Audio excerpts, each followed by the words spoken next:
Young Junk! Hey, welcome to the Micheaux Mission. 2 men, 1 podcast, every black film ever made. My name is Len, a.k.a. the Bat Tribble. And as always, I am joined by my partner. Hey, this is Vincent Williams. We are at the end, mercifully, Yes. of May. Yes. And may I have another black movie. Yes. But we've got a doozy in store for you. We do indeed. Because We do indeed. Missionaries, Vincent is coming in hot. Look. As we sit down to review 2011's The Help. We need to talk about The Help. Starring Viola Davis, Octavia Spencer, Emma Stone, Bryce Dallas Howard, and Jessica Chastain. Yeah. In a film written and directed by Tate Taylor. Yes, he did. Based on a book by Kathleen Sockett. Yes, it is. We will be discussing all of them this evening. In great detail tonight here on the Micheaux Mission. As we stream live to YouTube. To each and every one of you out there in the chat, hello, missionaries. Good evening, one and all. We are streaming live from Young Junk, Philadelphia's premier video podcast palace, here in the city of brotherly love. Vincent, how are you? I'm doing just fine. You ready? Look, let's go. You're ready to go. Let's read the letters. Let's go. Okay, well, you heard Vincent. Let's go. You heard him. We're going to get to it. We've got letters from each and every one of you, and that means Missives from the Missionaries. So what else is going All on, right. Lynn? we have emails, Vincent. Ooh, missives from the Missionaries.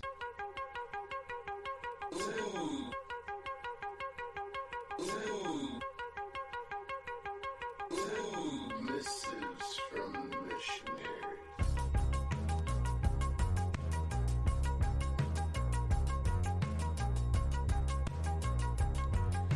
Missives from the Missionaries. We have an email from Court, our good friend Court. Hey, Court. Corey P. Greetings to Len, Vincent, and the Missionaries. I hope you both had a great holiday weekend and ate lots of barbecue. Did you eat lots of barbecue this holiday I weekend? had some wings. So did I. I barbecued some wings. I know. Jinx. Moving on. Memorial Day weekend is a weekend made for rest and being with loved ones, but it is also a time for great music. Absolutely. With the weather being nice and all. And with great music comes comfort albums. Comfort albums. Absolutely. The albums that make you feel warm and safe while being taken into a whole new world, listening to the instrumentation, mixing, lyrics, production, and of course, the artists. I want you both to give me your comfort albums that make you feel at home. I'm going to share a few of mine. Let's see if any of these possibly make your list, Vincent. Okay. At number 1, The Low End Theory by A Tribe Called Quest. Absolutely. Love Deluxe by Sade. Okay. All right. I'm a stronger than pride man, but I'll take Love Deluxe. Compositions by Anita Baker. Okay. All right. Stevie Wonder's 2 choices. Sure. Songs in the Key of Life Of course. or Music of My Mind. Another great one. The Second Crusade by the Crusaders. Oh, okay. I don't have a lot of Crusaders knowledge outside of street life. Me neither. Yeah. I only know Caped Crusaders. Right. Well, you know street life, but you probably There's no place I can go. yeah, right. So you know that. Yes. Yeah. So there you go. We have the same Wow. Crusader. I never knew that was a Crusaders. Well, because you thought it was Randy Crawford. I just thought it was Randy I know. Crawford. It's actually the Crusaders featuring Randy Crawford. Much like Rufus featuring Shaka Khan. Exactly. Okay. Is that the same? Well, except Shaka Khan, I think, was actually in Rufus. They just put her up front. Okay. Yeah, Randy Crawford, I don't think was ever in the Crusaders. She's just on that one song. So she's just on. So all the other Randy Crawford songs are purely Randy Right, Crawford. I believe so. But that one song is Yeah, the Crusade. yeah. Oh, interesting. Never knew that. She continues with her list. She has Like Water for Chocolate. Yeah, Common. yeah. Groove Theory by Groove Theory. That's a good album. Acoustic Soul, India.Arie. Okay. Reachin' by Diggable Planets. D'Angelo's Voodoo. Yeah. And also she notes my favorite things: John Coltrane, Of course. I Put a Spell on You by Nina Simone, Kind of Blue by Miles Davis. Oh, yeah. And Rochelle Farrell's first album. Okay. All right. Side note: it's silly, but the Micheaux men should do Black Tubi movies. Ha ha ha ha ha. Anyway, have a great rest of the week from a missionary, Corey P. Hey, Corey. All right. What's your comfort albums? Give me like 3 of them. Well, I mean, she definitely tapped one of them, Songs in the Key of Life. Okay. For me. I would say another one, actually, this is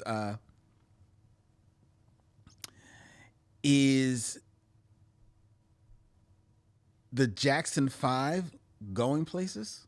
That's a good one. I think that I think that's the Jacksons, though.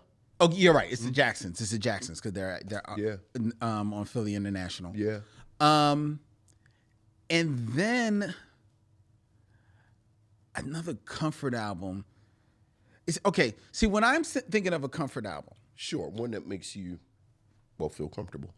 right? But I'm thinking of more just like comfortable, but also like serene, putting me in like a nice calming space. Absolutely. As opposed to just an album that I really can listen to all the time. Right.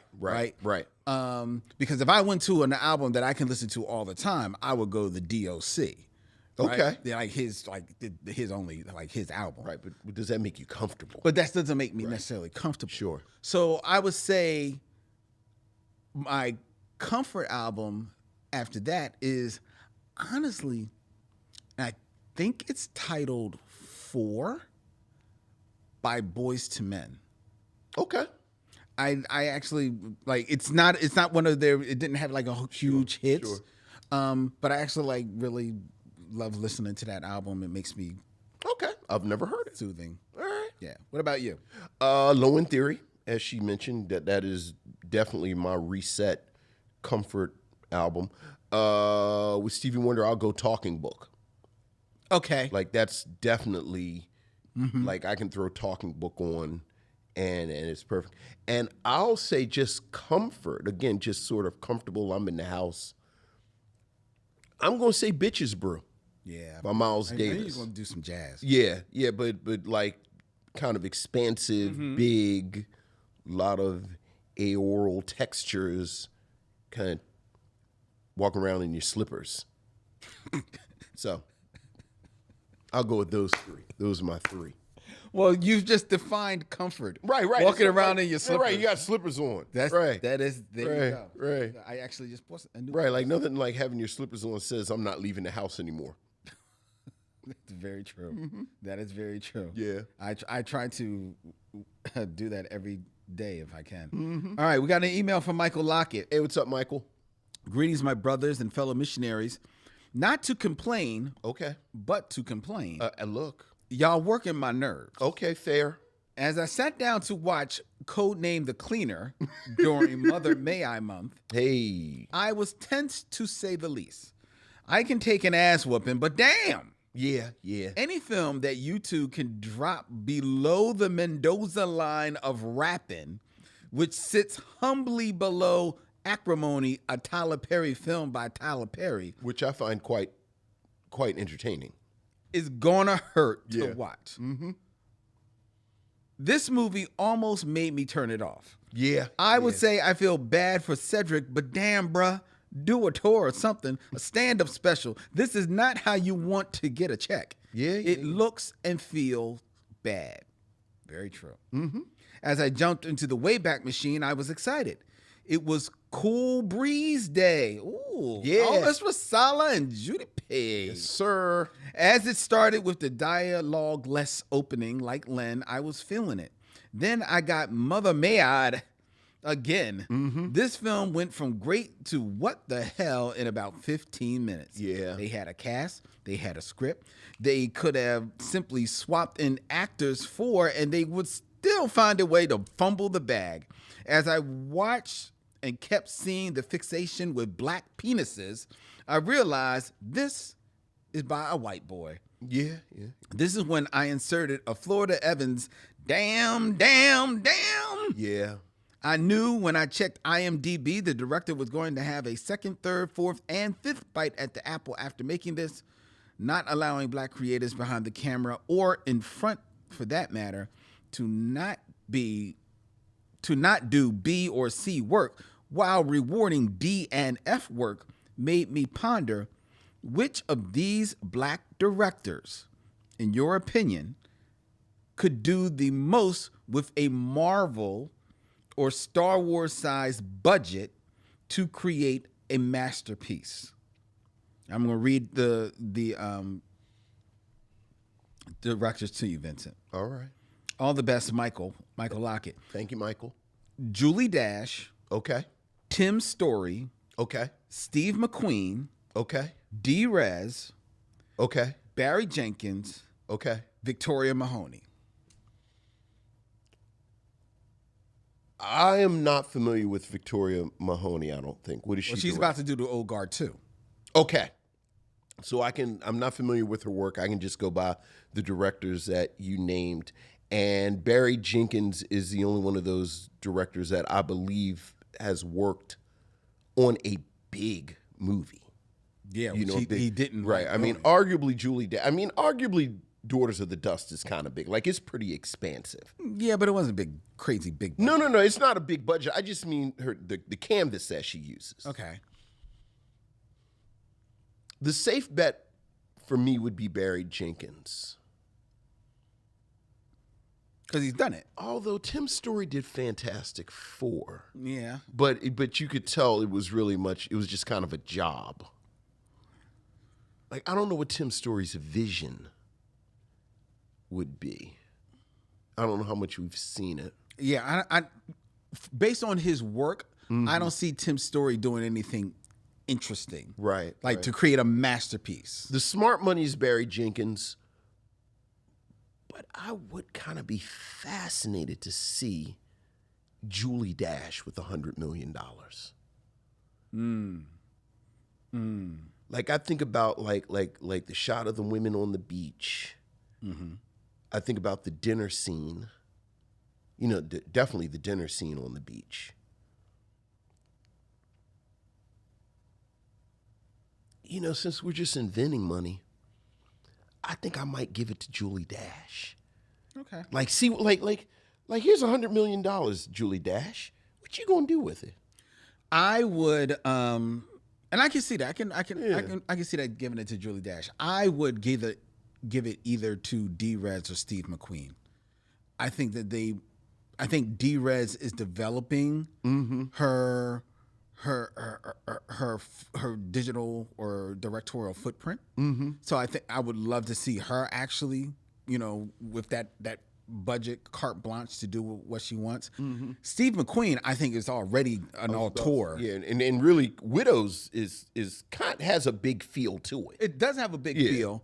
So I think giving him more to play with, Right. I think I would really love it. Barry Jenkins, we've seen it. Right, And right. now, mind you, he basically, I think, while he probably put his own stamp on it, it's a studio job, the Disney Mufasa. I have already forgotten Mufasa existed. Yeah, I mean, that's I have successfully Eternal Sunshine of the Spotless Mind myself with Mufasa. I forgot Mufasa existed until just now. Well, then what were you thinking that he had I already was done it? thinking about Underground Railroad, the show that he did on Amazon. And I was thinking about some of the work that he did with If Beale Street Could Talk. Like just working with a big cast.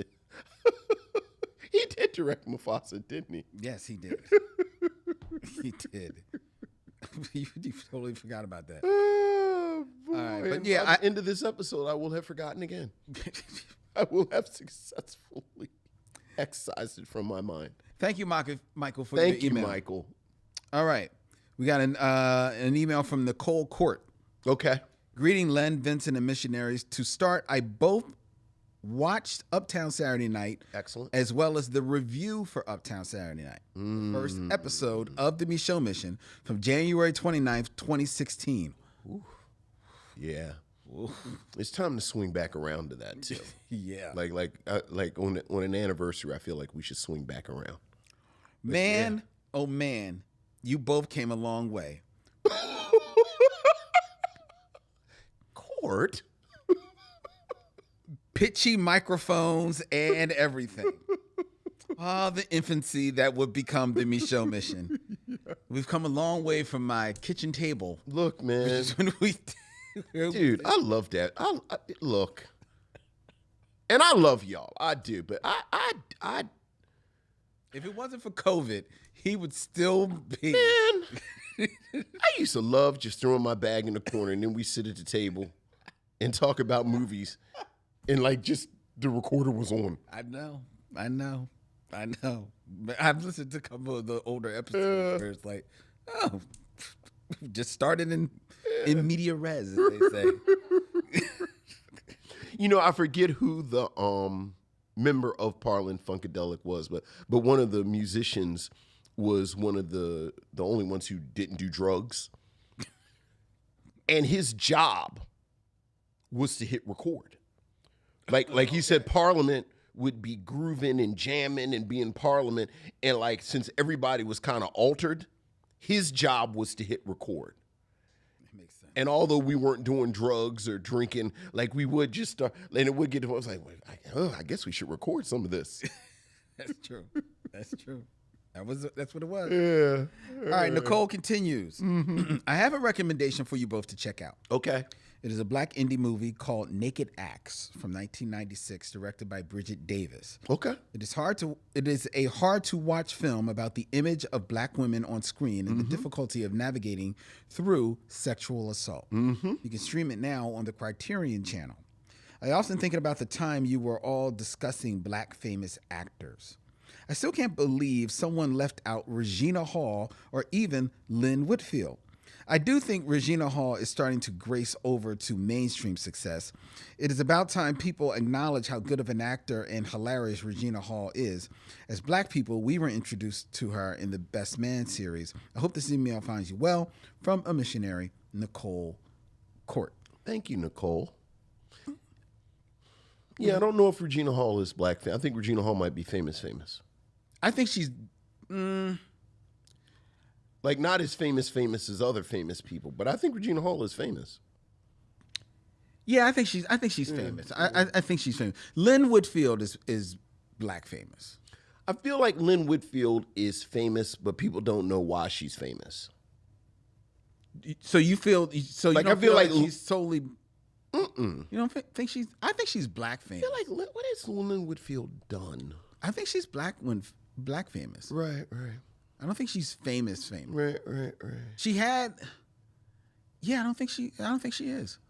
I feel like people. No knock on her at all. No, oh, please, to me, hey, to me, that's the highest honor you can have. Amen. I feel like, part of it is I feel like Lynn Whitfield kind of embodies almost an old Hollywood aesthetic. Okay. Like when you see Lynn Whitfield, it seems like she should be famous. Mm-hmm. Like, I don't know if I heard someone write about Lynn Whitfield once. She plays evil, but she never plays broke. That's good. Like Lynn Whitfield looks like she has that sort of glamour about her. She does. That you get. She absolutely does. That but that's a good note. All right. That is a very good note. All right. And I've heard of that movie. Naked Acts? Yeah, maybe I heard of it because I saw it on Criterion, but I haven't seen it. Yeah, I feel like I've heard of it Thank too. you, Nicole. I feel like I have heard of that as well. Yeah. Thank you, Nicole, and thank you each and every one of you for your emails. We really appreciate that. If you have thoughts that you would like to share with us or questions you'd like to ask, feel free. You can ask us via email at micheauxmission@gmail.com. That's MICHEAUX, MISSION All right. Right now, we want to take a moment to bid a fond farewell and rest in peace to an actor, a character actor of note of the 60s, 70s, and into the 90s, actually. James McEachin, who passed away recently. Some of you may know him from a short-lived TV series, Tenafly, which actually was part of the carousel of mystery shows back on NBC in the 70s. He was the black detective who had a family. Yeah. Who had a family. His show only lasted a few episodes. I think it only lasted like 6 or 7. Who didn't beat him off screen? He did not beat his family. He did not beat his. Okay. Okay. Hey, I'm sorry. You set me up though. Rein it in. You set me up though. I really didn't. You just leapt. I really did. I mean, I guess maybe I should say he had. Because I said family. Yeah, because he had a family. So what's the director's name? Taylor Tate? What's his name? Tate Taylor. Tate Taylor. I guess Tate Taylor didn't write the script. Okay. Because he had a family. Okay. See. All right. Again. Go ahead. Not setting you up. I know. You're just jumping. Look. You're jumping the gun. Look. Back. Like. Down, boy. Like fish grease. Can we give Please, James go ahead. McEachin? You're right. I'm sorry. You're and I stepping all apologize. over. You're right, and I apologize. You're right. that You're is- right. You're right. Go ahead. Go That is ahead. not You're right. fair. It's not fair. That's not fair. That's right. This gentleman, he passed away, and he is someone who we have actually seen here on the mission. He was in the Black Klansman, which Yes. we've reviewed. Yes, he was. He was also in Buck and the Preacher, which we have reviewed here, and he was also in Uptight, a film that we herald a lot here on the Micheaux Mission. Noted character actor. He actually was seen in many episodes of Matlock from back in the 80s into the 90s. He was on episodes of Columbo, Emergency, The White Shadow. I mean, he was an actor. It seemed like when I was reading over his filmography and all the work that he's done, he stopped working in the 90s, like 95. Right. But I used to see him in everything almost. You know, it's that. It really was that kind of cohort of black actors who, like you said, worked. Yep. And you would see their faces, and they were part of the fabric of television, Yes. in particular. Yes. But also movies to a certain extent, where you felt like, okay, this is a person that should be on TV in the movies. And he certainly was one of those actors. Yeah. Passed away at the age of 94 years young. Yeah. So Good life. well lived. Absolutely. So rest in peace, James McEachin. Okay. Condolences to his family. Most certainly. All right. All right. Let's move on to one other little bit of news because we told you that we are going to be letting you know what is going to be the next film coming up on the Be Real Micheaux screening series. Yes. We are going to be returning to Bryn Mawr Film Institute in August, Wednesday, August 13th, for Action August. And we have a doozy for you as we are going to be reviewing Chris Tucker and Jackie Chan in the very first Rush Hour. Yes, we are. Wednesday, August 13th at Bryn Mawr Film Institute as the Be Real Micheaux screening series returns for Action August. Tickets are on sale right now at brynmarfilm.org, or you can find the link on micheauxmission.com. Just look under events. We hope to see you for the free pretzels. Yes, and for the movie. Oh, yeah, and for Rush Hour. And for Rush Hour as well. Please join us. Yes. And now it is time for the Game of Kings. Game of Kings. Or 6 Degrees of D'Urville Martin. All right.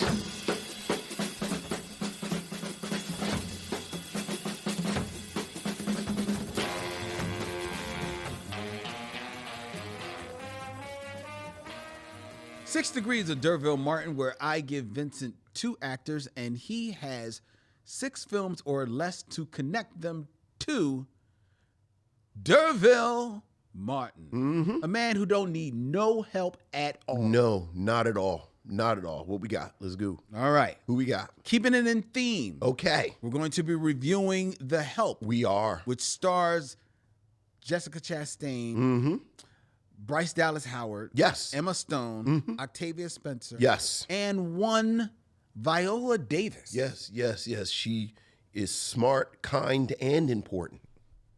She is. She is. And she passes on that Yes, yes. Yes, she does. several times. Several times. Matter of fact, it could be The Help, you are smart, kind of. Oh, not you are smart. Well, that's true. Not you are smart. No, no, no, no. Okay. Certainly you don't think Negroes can conjugate verbs. Oh, no. Okay. Come on. All right. We'll get Come on, let's go. right. Let's go. Keeping it in theme. What's the theme? And Connect who are the D'Urville people? Martin to these other Davises. Davises. All right. Sammy Davis. Is it going to be Sammy Davis? No. All right. Who too we got? easy. All right. Who we got? Come on. In 6 films or less, connect D'Urville Martin to 2. Kristen Davis. Sex in the City? Yes. Okay. D'Urville Martin, Billy D. Williams in the Final Come Down, who is in Scott Joplin with Margaret Avery, who is in The Color Purple with Danny Glover, who is in Dreamgirls with Jennifer Hudson, who's in the first Sex and the City movie with Kristen Davis. Who's next? All right. Very good. Come on, let's go. All right. Let's go. We got work to do tonight. All right. Come on. In 6 films or less, connect D'Urville Martin to 2. Warwick Davis. Okay. I don't know who that is. Oh, Labyrinth. Not Labyrinth. Willow. That's Willow, right? That would be yes. Yeah. All right. D'Urville Martin is in 5 on the Black Hand Side with Dick Anthony Williams, who's in Mo Better Blues with Sam Jackson, who's in Jackie Brown with Robert De Niro, who's in Heat with Val Kilmer, who's in Willow with him. Warwick Davis. All right, come on. Very good. Come on. Well done. Oh yeah, come on. Well done. Come on. Well, that's the way it's played. Come on. Then now it's time for us to keep it moving. Is Warwick Davis in anything besides Willow? Yes, he was in Leprechaun. Oh my God, does he play the Leprechaun? Is that true? Well, he plays the villainous Lubdun in Leprechaun, Leprechaun 2, Leprechaun 3, Leprechaun 4, in space. Is he the Leprechaun in the Hood? Leprechaun in the Hood, and Leprechaun, back to the Hood. Wow. Okay. Well, I learned something about Warwick Davis. He is also in another film that you are familiar and I believe a fan of. Okay. He plays Marvin, the paranoid android in... I don't know. The Hitchhiker's Guide to the Galaxy. Oh, I'm very ambivalent about the film. Oh, I thought you liked it. I'm ambivalent. I like the book. Maybe that's what I'm remembering. Yeah. The film's a little twee, a little too clever for its own good, and it doesn't have the charm of the book. See, having never read the book, I can't go by that, but I didn't think much of the film either. Yeah. So, yeah. Okay, fair enough. Yeah. But all right, come on. Here we Well go. done. All right. Boom. Bing, bang, boom. Come on. Let's go. Okay. But real quick, I just happened to scan real quick. I'm sorry. Okay. In the chat that we have someone chiming in from Paraguay.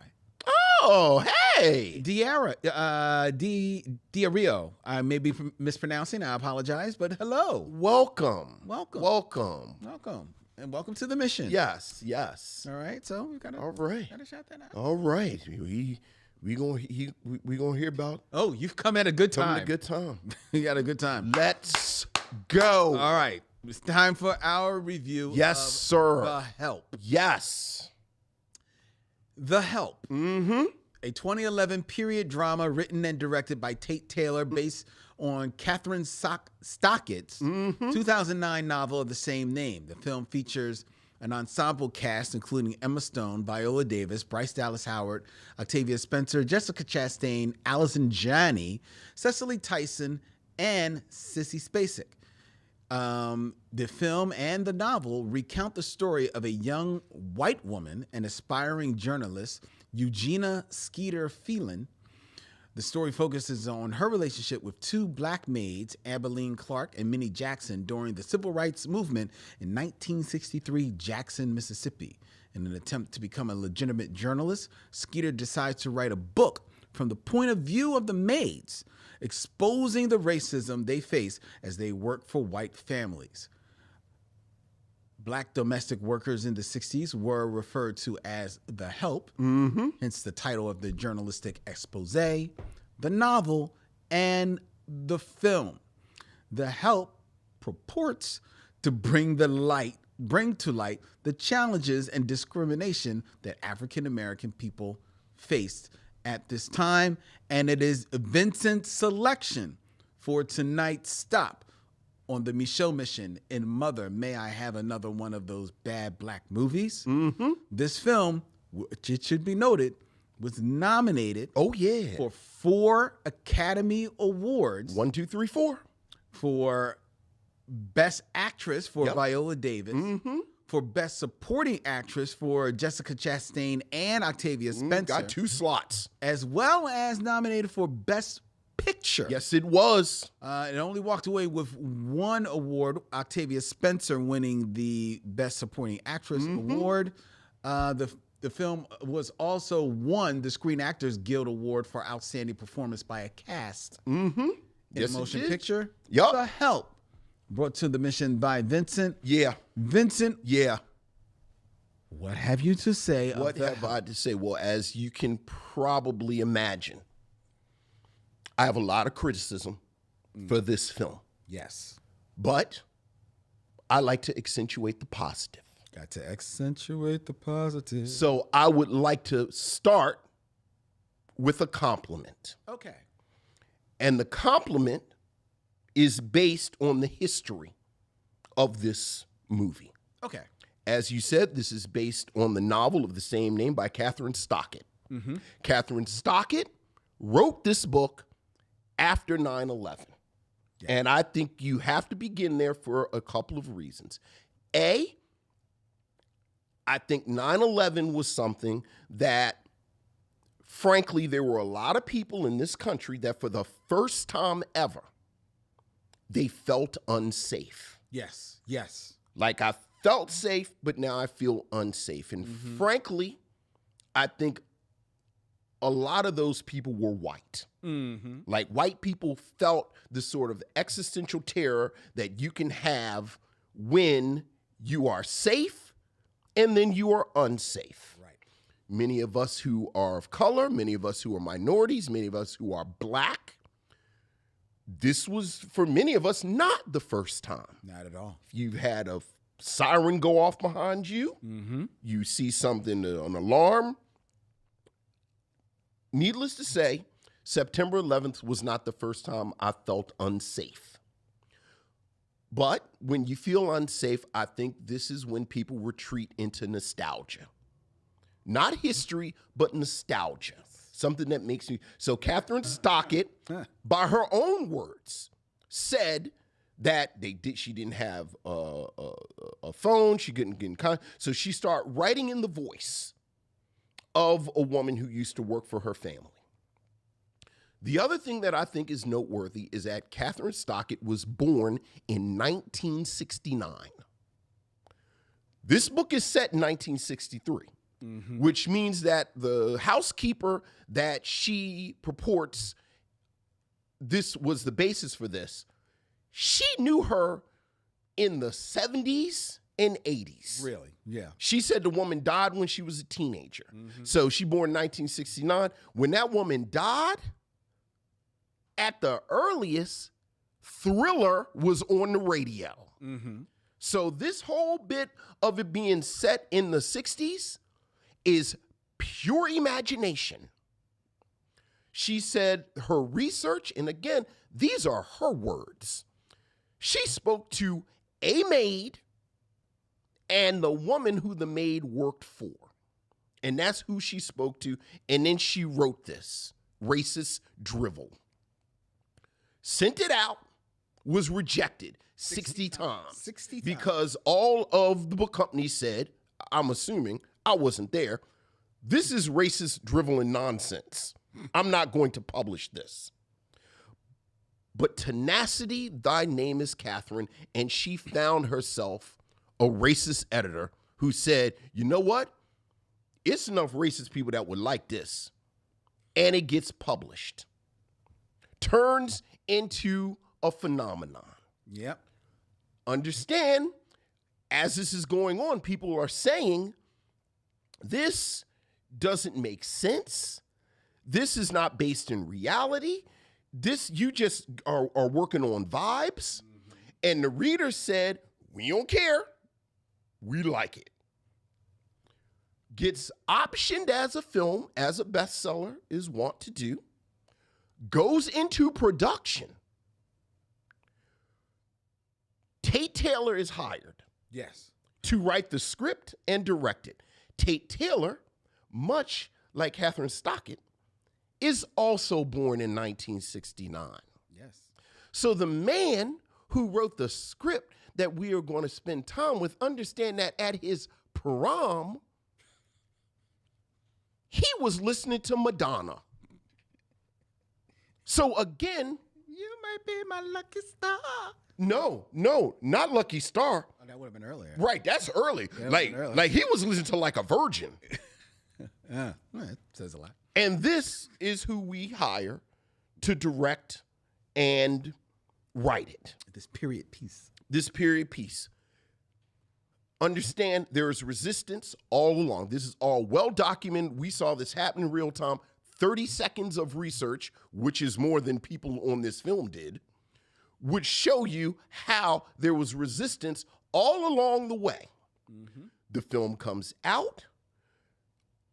The audience for it loves it. It turns into a thing until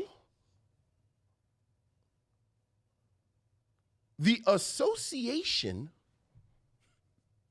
of Black Women Historians. Say it again. The Association of Black Women Historians issue a public letter, which I am now going to read in full. Look, man, this is what I want, because we got work to do. And I don't want to paraphrase. I don't want nobody to take nothing out of context. This is what these sisters wrote, and I quote, on behalf of the Association of Black Women Historians, this statement provides historical context to address widespread stereotyping presented in both the film and novel version of The Help.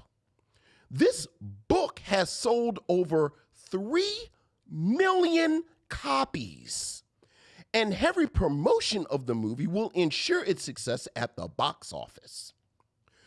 Despite efforts to market the book and the film as a progressive story of triumph over racial injustice, The Help distorts, ignores, and trivializes the experiences of Black domestic workers. We are specifically concerned about the representations of Black life and the lack of attention given to sexual harassment and civil rights activism. During the 1960s, the era covered in The Help, legal segregation and economic inequalities limited Black women's employment opportunities.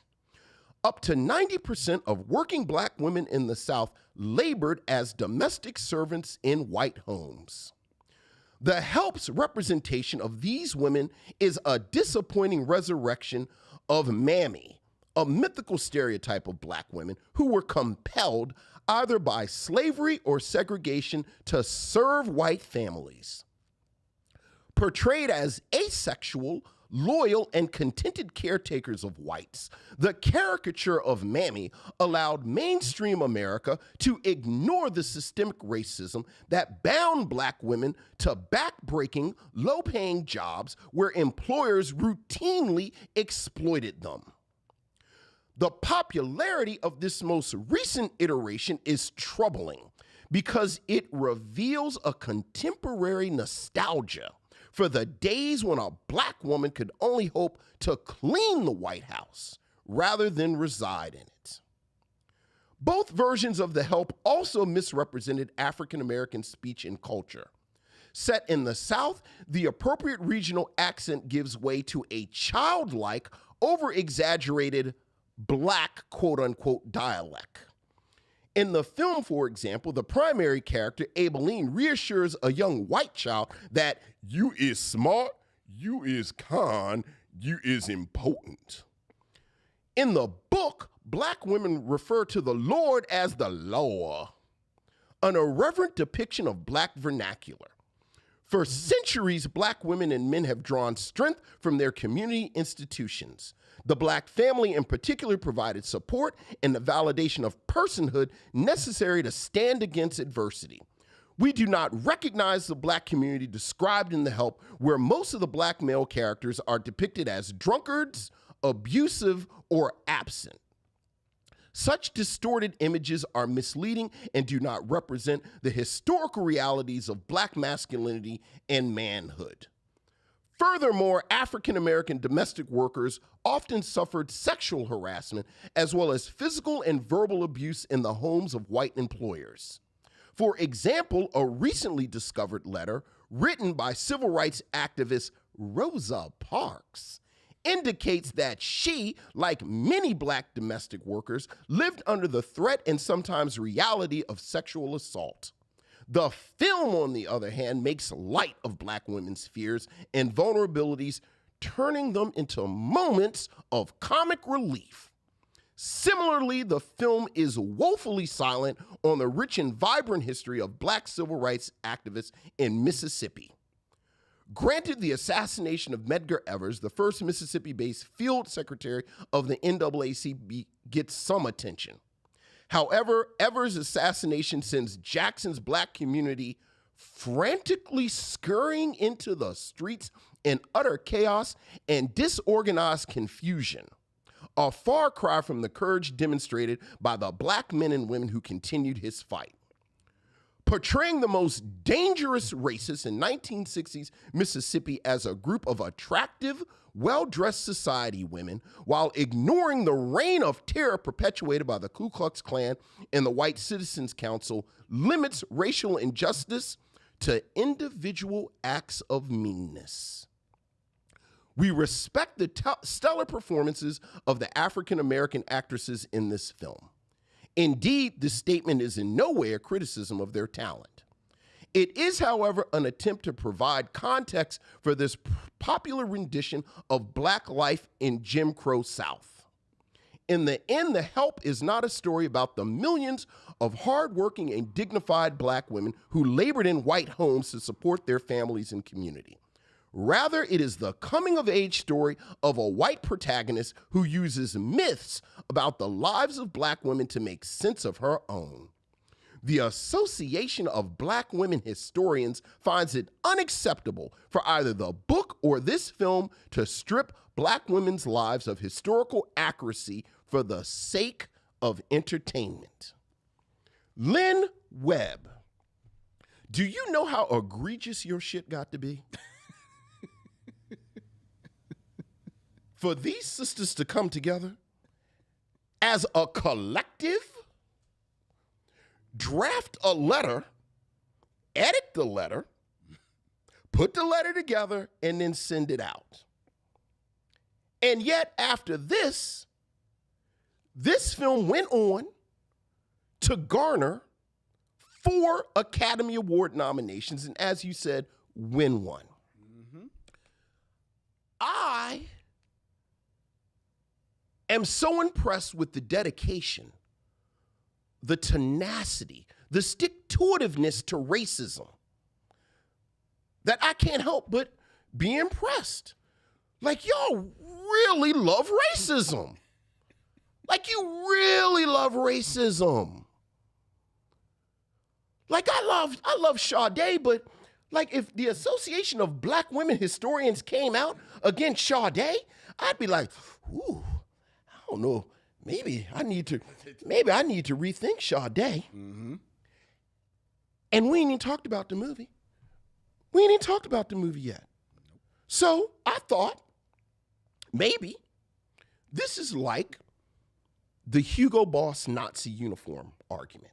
Okay. You know, Hugo Boss, the designer, the legendary designer, was a Nazi. Yes.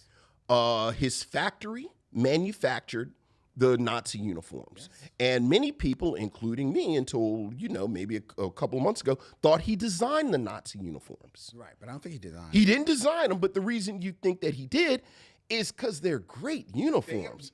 Like, they're good-looking clothes. So it's like, the Nazis are, just the unspeakable atrocities and the Holocaust and everything that they did. You go, well, yeah, but the uniforms are nice, though. And you kind of get this argument with a lot of these texts where, Birth of a Nation single-handedly caused the resurgence of the Ku Klux Klan. Absolutely. But film people talk about Birth of a Nation. It changed the way we do movies and the continuity and music and everything. So it caused untold horror and murder and death, but, it kind of did some stuff. Right. We talked about Gone with the Wind. I think Gone with the Wind is the worst propaganda this country has ever produced. Like, the whole lost cause, Southern aristocracy, like the reason that people get married at plantations and don't treat them like the death camps that they should is because of Gone with the Wind. But it's a hell of a movie. Like, you cannot deny Gone with the Wind.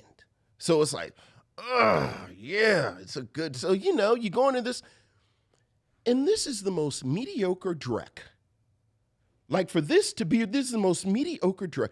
The direction is pedestrian at its best. Yes. And the way that you know that is because, much like Driving Miss Daisy, this is a film that was nominated for Best Picture, but not Best Director, which is always the Academy's way of letting you know we kind of like what this film represents, but the actual technical part of it, as Billy Crystal would say, this is a film with a best film without a director. Mm-hmm. The script is laughable. There are lapses in logic. The characterization, to call it one note is to insult a note. Like a note, you actually hit the note and the note goes down. The evil is evil, as my sisters in the association said. This is not systemic. They are just mean, bad people. Tonally, it is all over the place. It is all over the place. There's not one performance in this film that, Emma Stone is just sort of going through the motions. Jessica Chastain is doing this hillbilly accent deal, and that doesn't really do anything. Look, don't nobody love Octavia Spencer and Viola Davis more than us. And frankly, I think they do the best that they can. Right. But with the script that says, and I wrote it down. I wrote it down, but I also text Lynn in complete capital letters. But a script that has a line like frying chicken just tends to make you feel better about life. Followed very soon by many don't burn chicken. There's only so much Octavia Spencer can do. And then, which has become a catchphrase, and I thought they just pulled it from the movie but when you watch the movie, you realize it is an ongoing theme in the movie. You is smart, you is kind, you is important. what can Viola Davis do with this? So, And that's her telling that to a young. to her white child. I mean, it goes without saying she's only saying this to white children. Right. This film is at the height of its quality, and then it wastes Allison Janney. It wastes Sissy Spacek. They wheel out Cicely Tyson for a deeply unnecessary and offensive 2 scenes. At its height, this film, as a film, is mediocre. The average part of this film is bad and all over the place. But more than that, this is a deeply offensive film. Yes. This is a film that angered me. And this is a film that frankly told me so much about a lot of people that maybe they didn't necessarily think that they were telling me. As it said, the book sold 3 million copies, and they're fans of this film. And it's terrible. It's terrible. Like, this is absolutely the way to end Mother May I. Yeah, this is really a bad.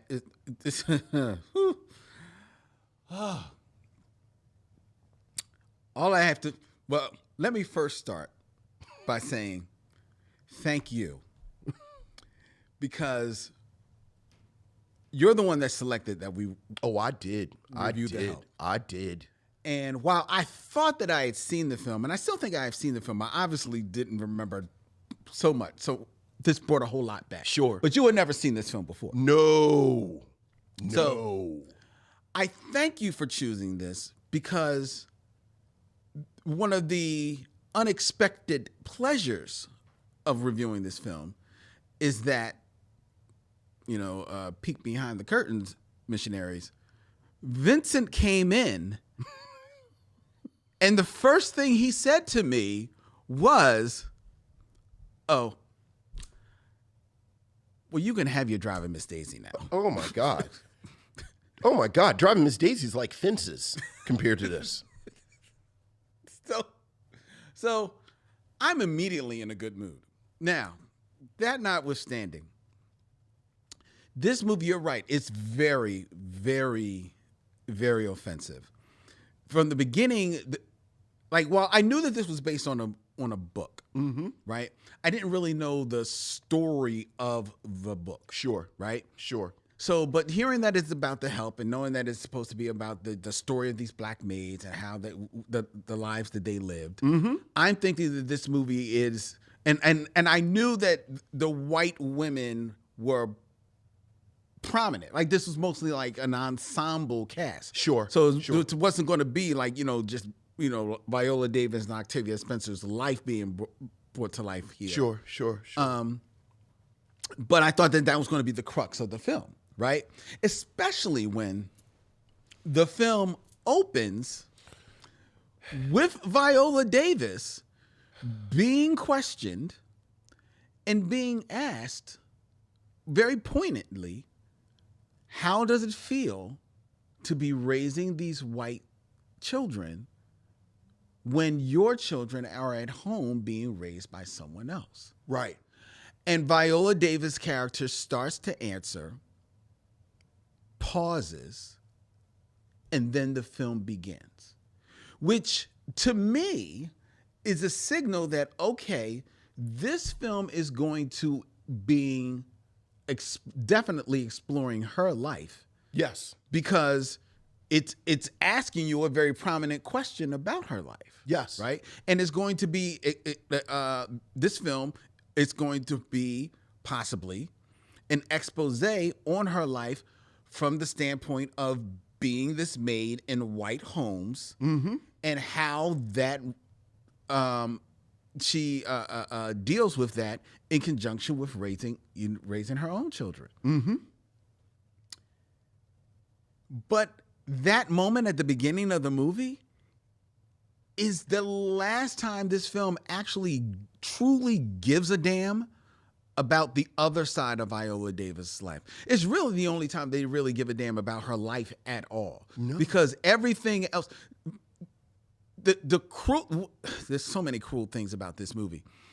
But one of the cruelest things of this movie, which, to be fair, in this huge cast, which is an ensemble cast of white women and black women, but this movie predominantly has black women. There are black women all over this film.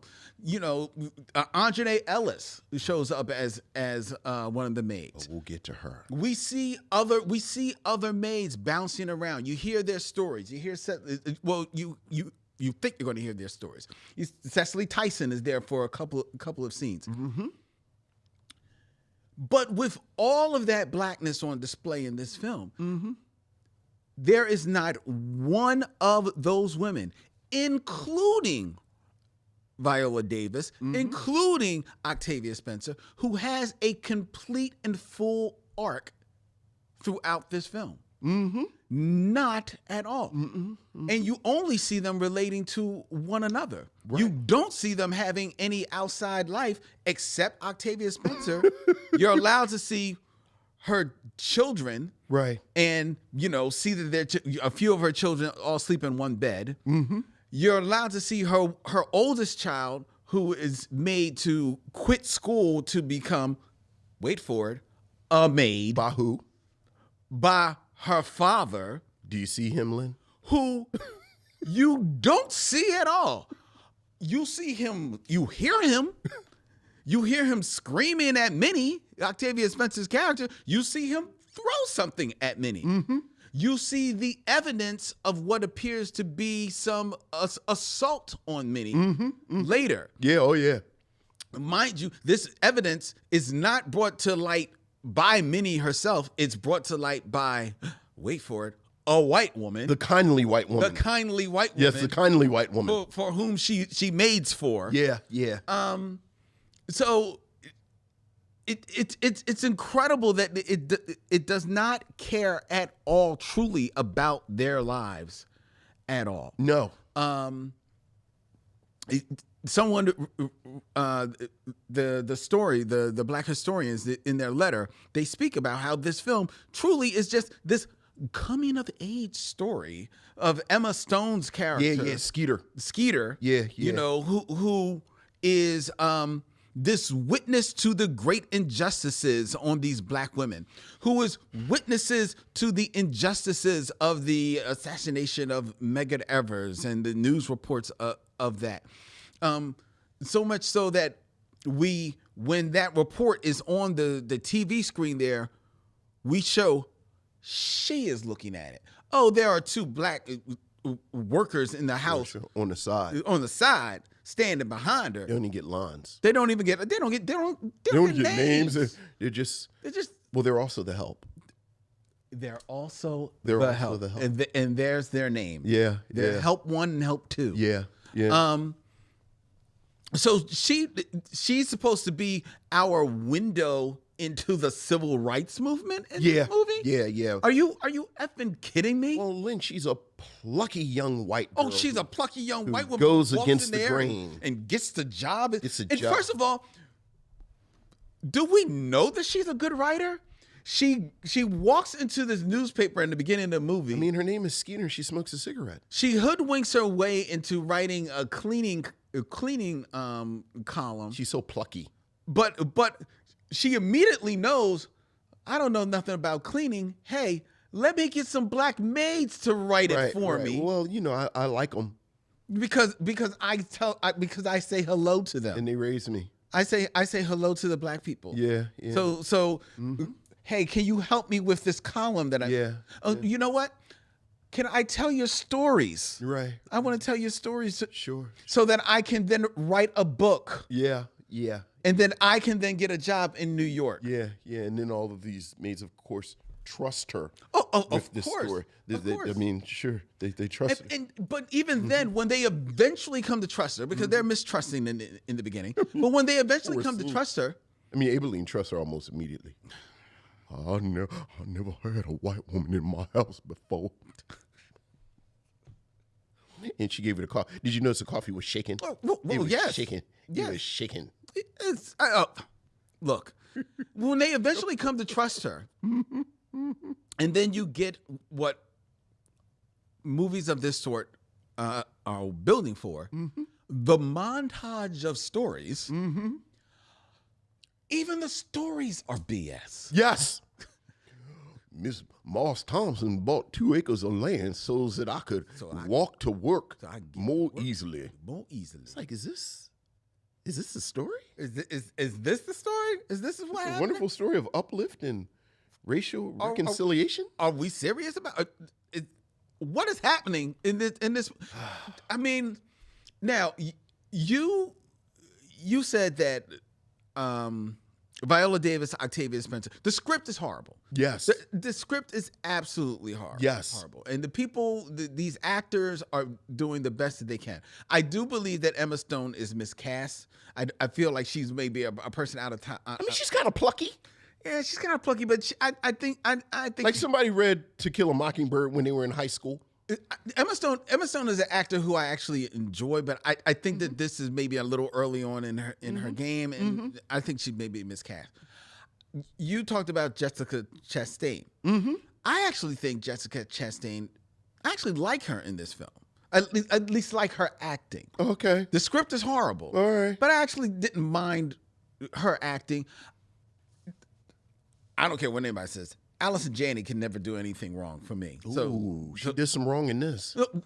The character is a piece of work. No, I don't think her you liked her performance, Lynn, in this? I think given what she was given to work with. Okay, that's quite a qualifier. Is this the best I've seen her do? No. But I think given what she Have you seen her worse?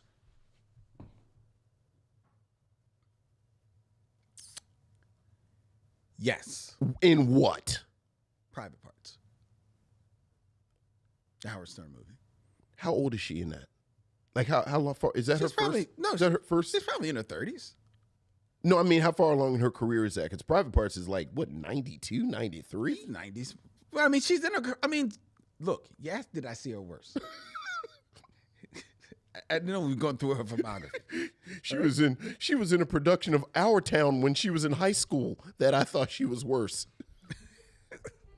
I'm sorry. I don't think she stuck the landing in that. You said Private Parts from 1993. She was miscast in a production of Raisin in the Sun. Right.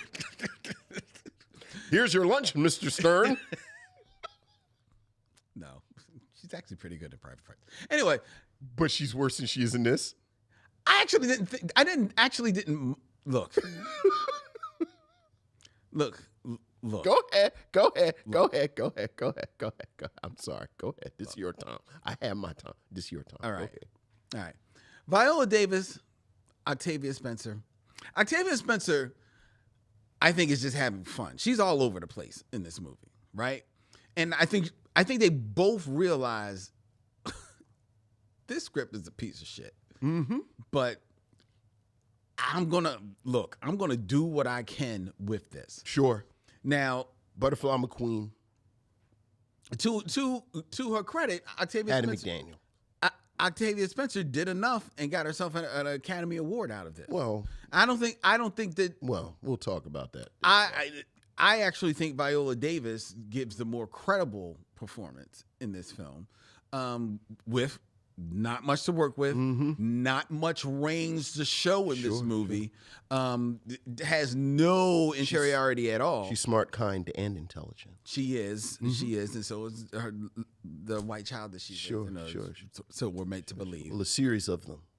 Because remember, The last of a there's a series. You know what was another thing that would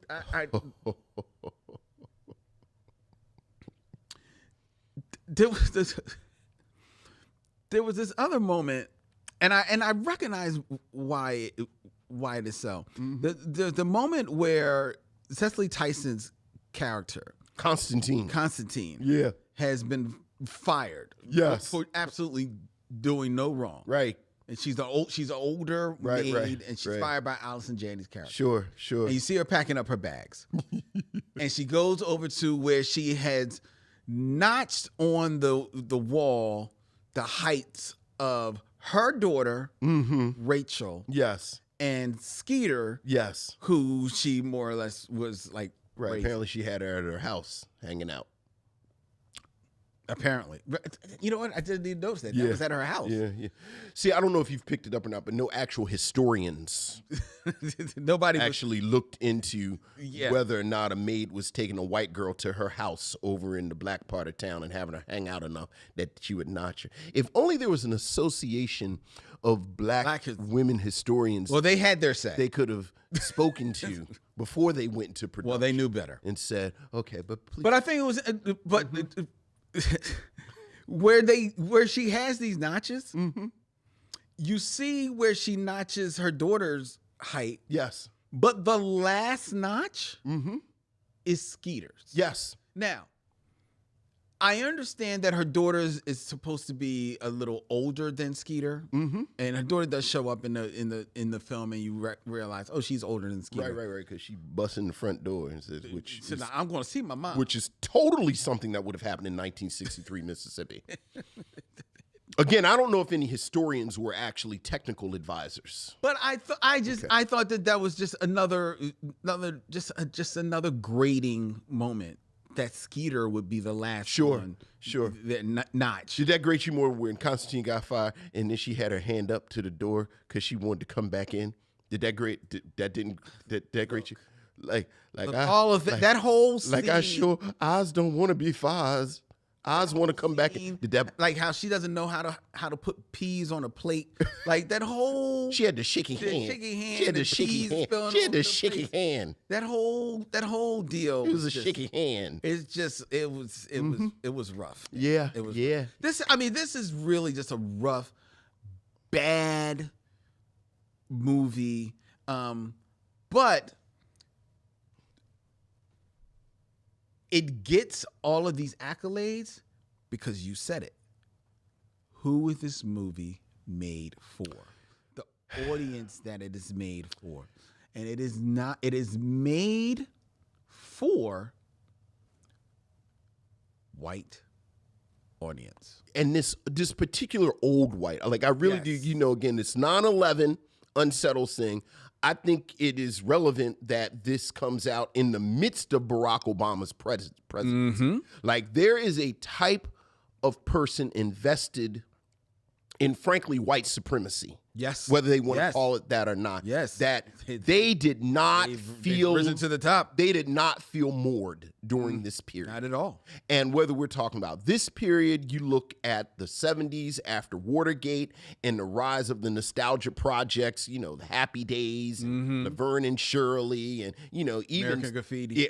Even Star Wars was a throwback. Backs to like again, when people feel unsettled, they retreat to nostalgia. Yep. And the problem with whiteness in nostalgia is that they are nostalgic for a period that is only has this kind of gauzy sensibility for them. Yes. You know what I was thinking about? We were talking about Alfred, me and my boys. Alfred, Batman's butler, Alfred. And we were talking about Alfred because there was a recent Batman cartoon on Amazon Prime. The Cape Crusader. I liked it. I think I liked it more than you. It was but it was well. But the important thing is that this Batman cartoon is in a lot of ways a throwback.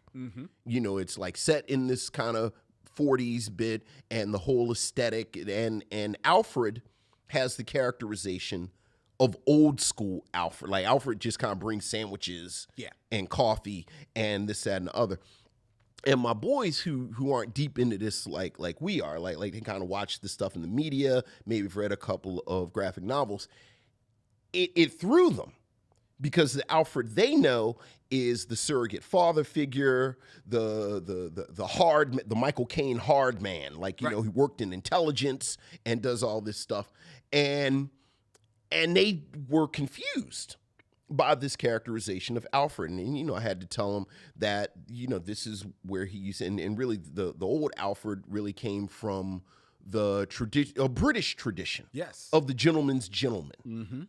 But as the years went on, frankly, they had to adjust it because we're Americans and we don't have a formal caste system like they do in England. So that from an English tradition, and you watch Downton Abbey, and we were talking about upstairs, downstairs. Like this is just part of the narrative. Yep. Like I'm a upper class dude.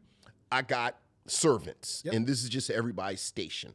In America, once you get to like the 70s, I think the 70s and 80s, like I know Frank Miller is the one who retconned him as coming into the family when they were children, when Bruce Wayne was a kid, and then becomes his surrogate father. But for us, writers had to kind of make this Alfred thing make sense. Mm-hmm. And part of the reason they have to make it make sense is because Alfred is a white man. Yep.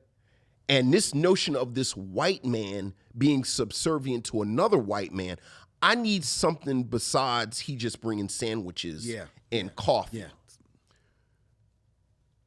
But when you bring race into it, so much of how we talk about this, so much of this white supremacy, so much of, frankly, a lot of white identity is predicated on black servitude and black misery. Yep. So in this film, obviously you get the servitude. It's kind of built in. They're the help. Not only is it servitude, but you gotta like it. Yeah. Like, that's always my thing. That's been like, look, the way this thing is set up, I have to work for you. I have to work in these positions. But now I also have to pretend that I like it. Yeah. So, this whole bit throughout the film where Abilene loves these children, child after child. You is smart. You is kind. You is important. That's her mantra that she... Constantine has moved away and she's part of the family. Even Minnie, who's supposed to be the firecracker, by the end, she's formed this relationship. And it's based on nothing. Like, it's not based on history at all. Like, it's pure propaganda. And even if I give you a pass with Driving Miss Daisy, all right, 1989, we don't necessarily have the language. Fine, it's 1989. For this to come out in 2011, again, created by people who aren't even from, like, I am going to keep saying, these are Gen X people. These are people that saw Beat Street in the movies. I don't know if they saw Beat Street. Well, Beat Street was in the movies. Okay. Like, Tate Taylor saw Alien. Okay. Like, he sat and watched Alien. I can see him seeing Alien. For you to create this wholly out of nothing is actually criminal. You're right. Like it's the plot point.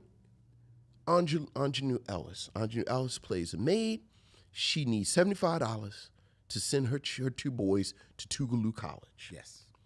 First of all, I'm calling shenanigans. I believe Tougaloo College would have worked with them. First of all, like 75. But you know what? For the sake of argument, Tougaloo is hardcore. In 1963, Tougaloo going to say that $75 is going to keep your son from going to this college. Yeah. I will give you that.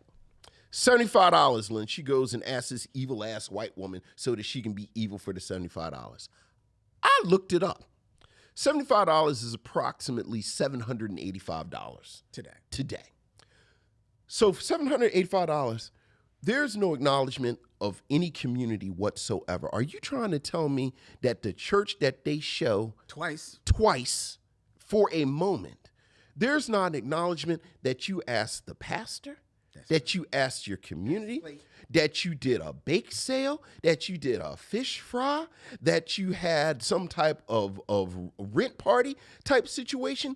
All of the things that if you have an 11th grade understanding of history, or here's something crazy, talk to some fucking black people, would tell you how she could have gotten $75 and this is what we come. And then she steals a ring and hawks it somewhere that can get traced back to her. This is what they came out with, Lynn? That is because they don't know any. Like, this is what they came out with. This is, again, This is the idea, and I don't know if this detail's in the book or not, but this is what someone came up with. Regardless of whether or not it's in the book, it's in the movie. Put it on the script. Someone acted in the script. It's on the movie. I pulled up this film today, and they told me that Ingenue Ellis's character for $75, under $800 in today's price range, went and begged this racist white woman, and then stole a ring, and then sold the ring somewhere where it could get traced, and then she went to jail. And is still in jail at the end of the movie. Right. But it's this sort of, like tonally, she's just so, because when they show her in jail, she's laughing because she's reading the book. Yeah. She's fine because she's in there with the other women in prison. Yeah, that really pissed me off because I was thinking the same thing as you, because you're given the impression that between her asking for the $75 from the person she's working for, right, which to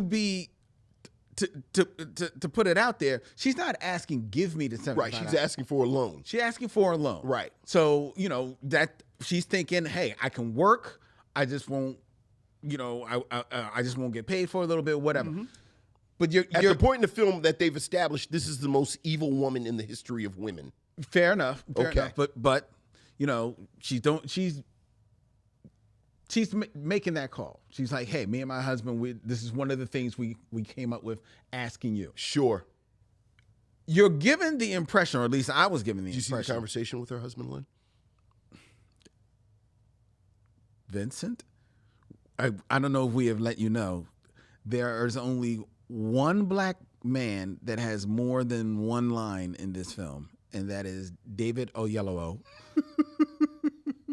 who is the pastor at the church. And it does a bad Martin Luther King imitation because he's a preacher in the 60s.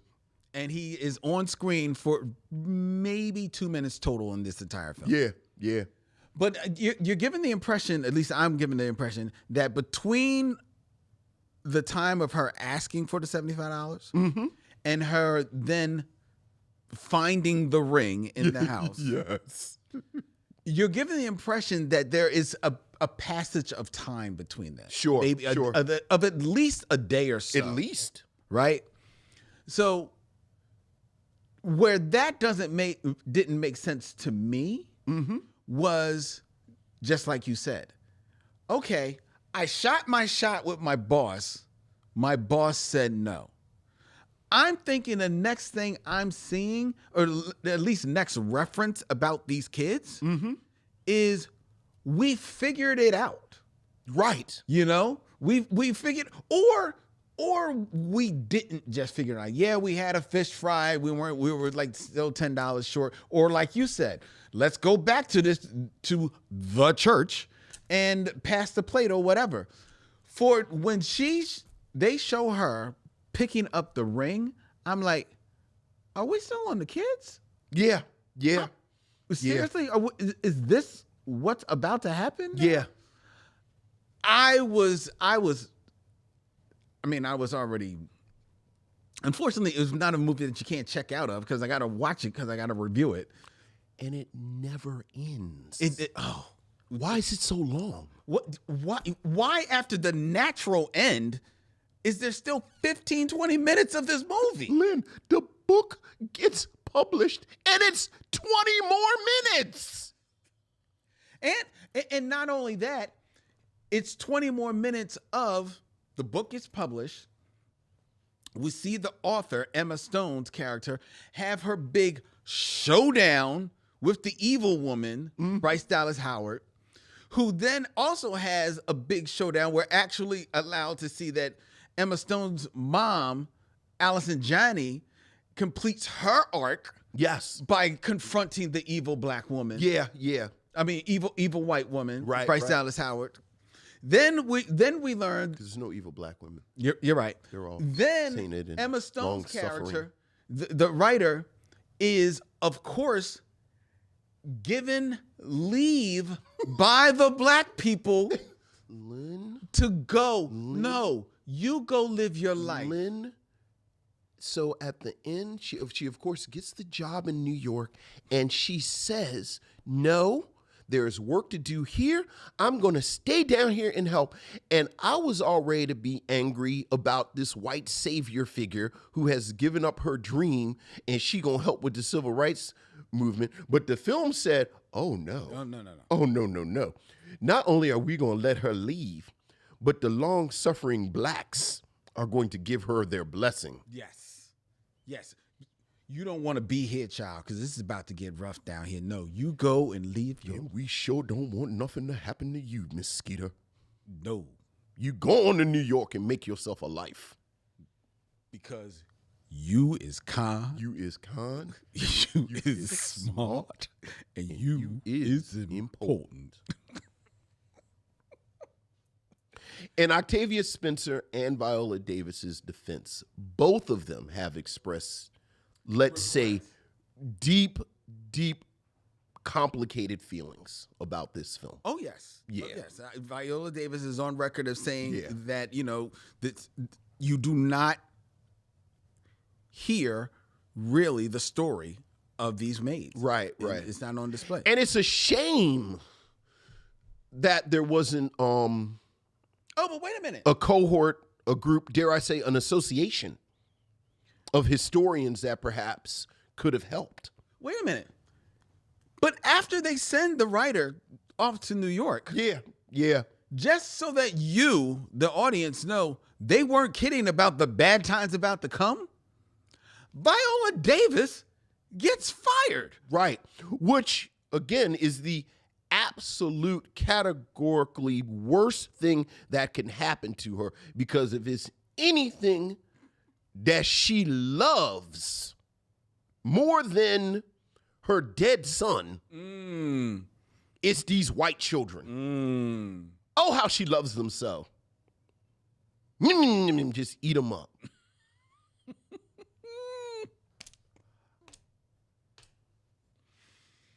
Oh, this movie is a piece of work, man. This movie is a piece of work.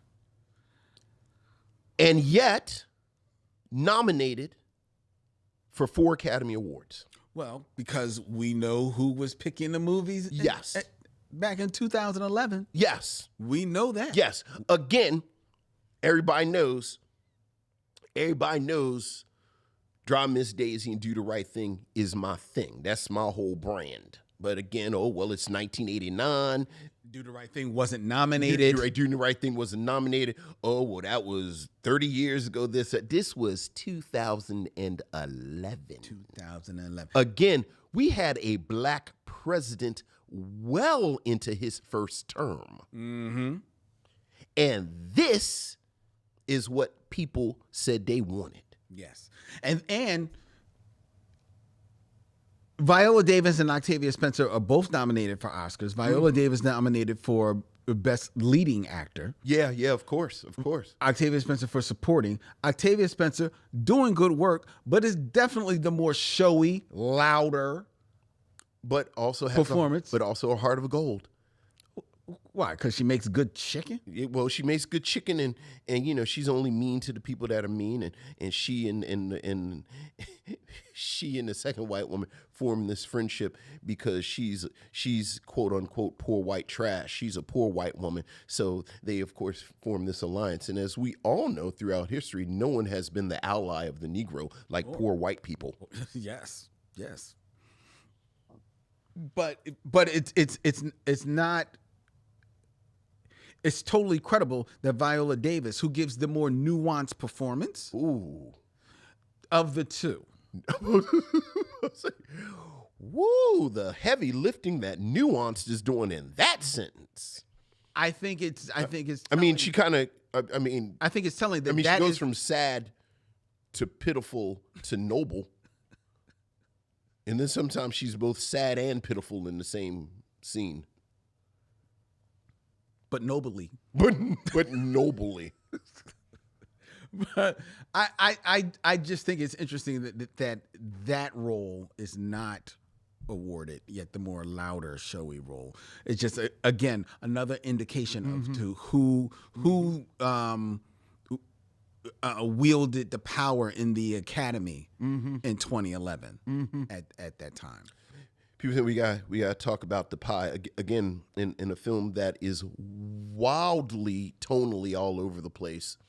A plot detail that is played for laughs, but then I'm also waiting for someone to get lynched, and then even when it's played for laughs, Minnie loses her job, which then gets her beat by her husband, and then her daughter is press ganged into being a domestic as well. Yeah, like Minnie gets the Octavia Spencer's character bakes excrement into a pie. Yes, and then feeds it to her evil employer. Yeah, so that she can literally eat her shit. Right, and then this is totally something that doesn't lead to her getting raped, murdered, mutilated, and left in a ditch. Or losing her job.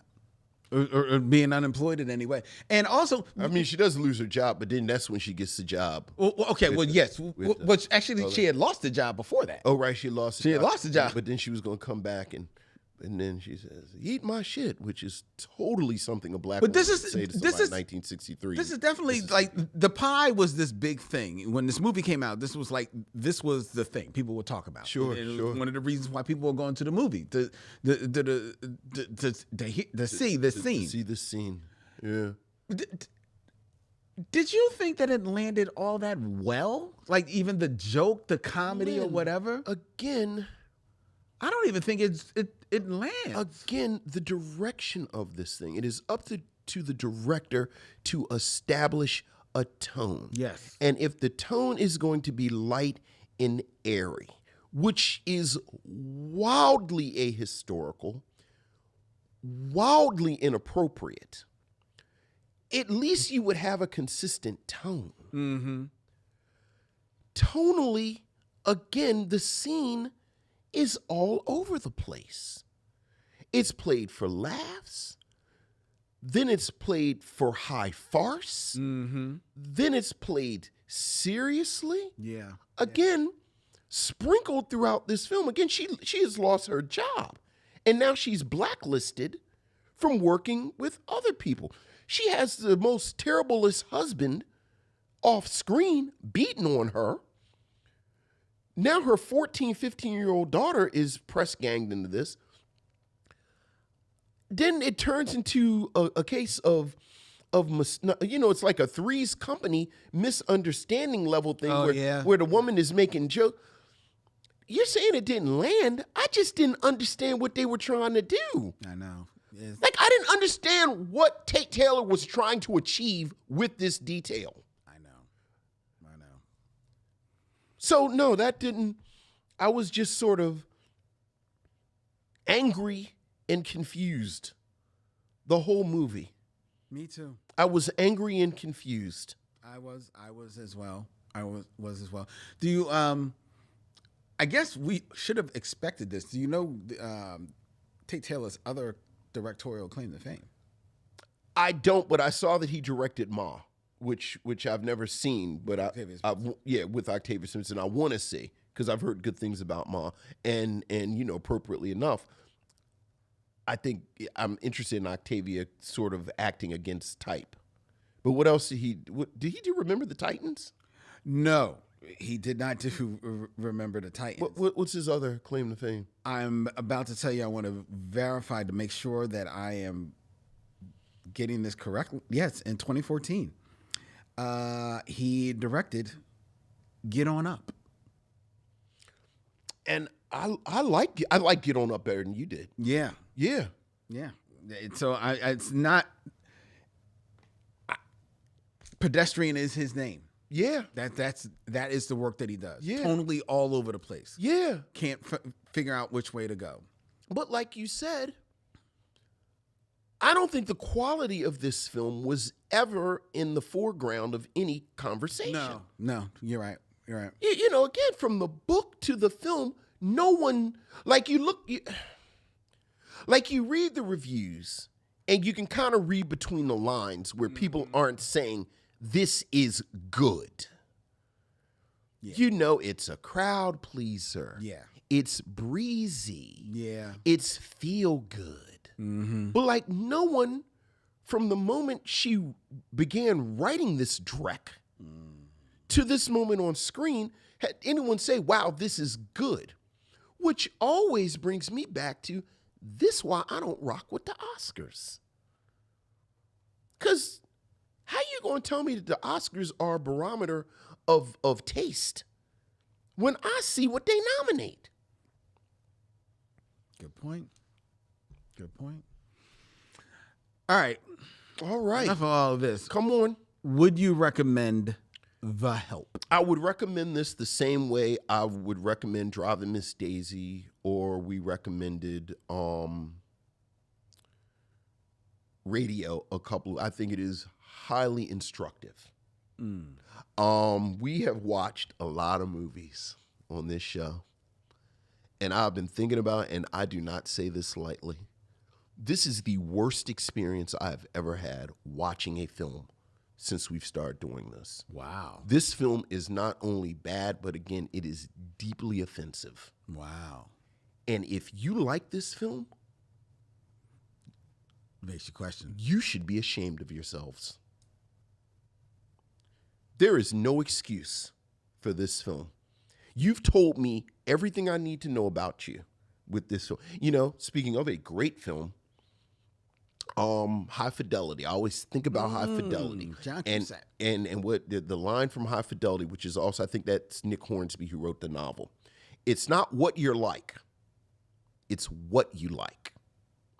So like, if you tell me your favorite movie, your favorite flavor of ice cream, Okay. your favorite Prince album, Interesting. like I can figure out 70 to 80% of your personality. Like if I tell you that I love Uptown Saturday Night, butter pecan ice cream, and Sign of the Times, Oh. you can unpack so much about me.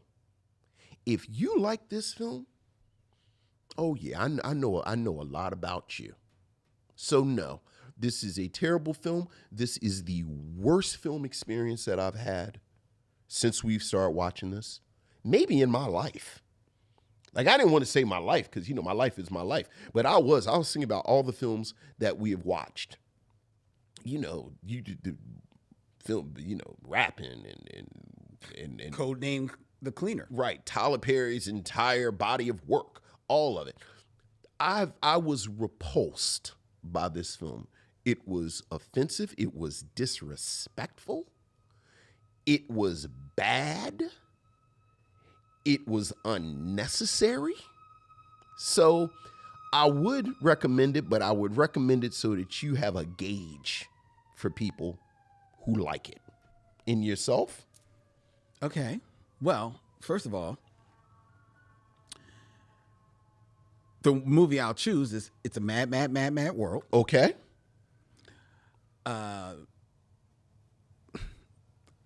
I'm corny, French vanilla. And Signs of the Time. Yes. I don't know what that says about me. You like old movies, Yes. so you have these old tastes. Yes. French vanilla is an old flavor, much like butter pecan. Yes. Which tells me that you have a strong, supportive family unit. That you probably, someone, your mother or father or someone around you who was older, introduced you to French vanilla, which means that you like French vanilla. Sign of the Times, I know your age range because most people pick either Prince albums that were out when they were young, or, you know, and or I know your tastes are a little eclectic Yeah. because that's the Prince album. It's not Purple Rain. Right, and that's the one that's sort of all over the place. So there you go. Go ahead. All right. I like your whole idea of recommending this for the instructiveness of it, and and you know, maybe see, you know, like, so, you know, watching people watch it. Did you like it? Right, So you can right. make that notch. Put them on a list. Like I'm trying to figure out these 3 million people who bought this book. I'm trying to Exactly. find them. I like that idea. But I ain't going to do that to you. You're not going to. I ain't going to do that to you. Mm-hmm. You don't have to watch The Help. Mm-hmm. Help yourself to another bad black movie. Maybe Codename The Cleaner. Okay, maybe not Codename The Cleaner. Lynn, how come Aibileen don't have no family? She just sit in the house by herself. Apparently. She just sit in her Negro house by herself until it's time to go and help. Yes. She's like... Many got 30, 11 children that they just sit at the table like little black urchins. While her husband off screen yells and cusses. What was that Black Mirror episode? This was Catherine Stockwell came up with for us. What was that Black Mirror episode where the guy, the I guess the clone husband is just standing up in the... Oh, be right back. Be right back. Standing up in the... Just sits up in the attic. Wait. Mm-hmm. That's Aibileen. Black people don't have no families. She doesn't have a... Well, her son died. Her son died. I guess they said, Drive Miss Daisy. They didn't show Hoke's family, so we going to show Minnie's family, sort of, but we going to have them yelling at her and beating on her. And that's the black family. Yeah. This bullshit right here, man. Yet he wants you to see it. I said no. He believes that there's lessons to be learned. Don't do it to yourselves. Don't see The Help. What we're going to be watching next week, you may want to see. But before we talk about that, All right.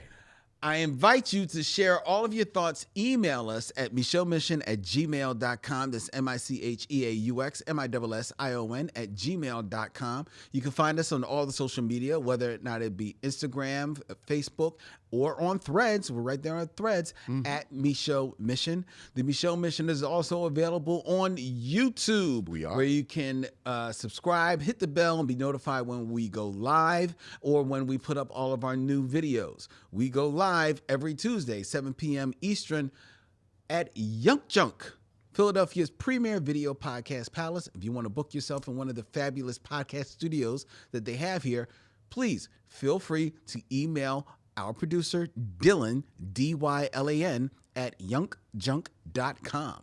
The Micheaux Mission is also a proud member of The Podglomerate, thepodglomerate.com. They make podcasts work, such as ours, which, thank the Lord, is out of May. I'm trying to work with y'all with this May thing. Y'all don't know. Y'all don't know. He is so over May. That's 4 weeks. We could have did August Wilson. Then we could have really talked about Viola Davis. We could have. We could have done Fences and Ma Rainey's Black Bottom. We could have. But no, we didn't. So what we did was we got through May. And now Yes. we're in June. We are. Which was where we will be kicking off the summer of comics. When Vincent and I, sprinkled throughout the summer, will have guests here on the Micheaux Mission that are some of our favorite comic book professionals. Yeah. You heard us talk about comics. Now we're going to introduce you to some of our favorite comic book professionals, and we're going to start right here at home here in Philadelphia with probably one of those. You've heard of like the artist. This guy is one of the comic artists. He's done work for DC. He's done work for Marvel. He's done work for Scholastic. He's done big projects. He's done small projects. He's got secret projects that he's hoping he can talk about when he comes in here. He's like, Len, I don't know if I can tell you about these things. It's like, well, dude, just come on and review a movie. And he's a huge horror fan. Comic book artist extraordinaire Eric Battle will be joining us next week to review Bones and All. Yeah. The only thing I know about this film is that it's about young cannibals. But not the fine young cannibals. Not the fine young That's cannibals. a different. She drives me crazy. No, not them. Bones and All. Who's someone else that the creators of The Help were listening to at their prom in 1986. All right. Let me get him out of here so I can hose him down. That'll be next week here on the Micheaux Mission. Until then, he's Vincent, I'm Len, and in parting, we say, we'll see you when it's time to meet again. Young John.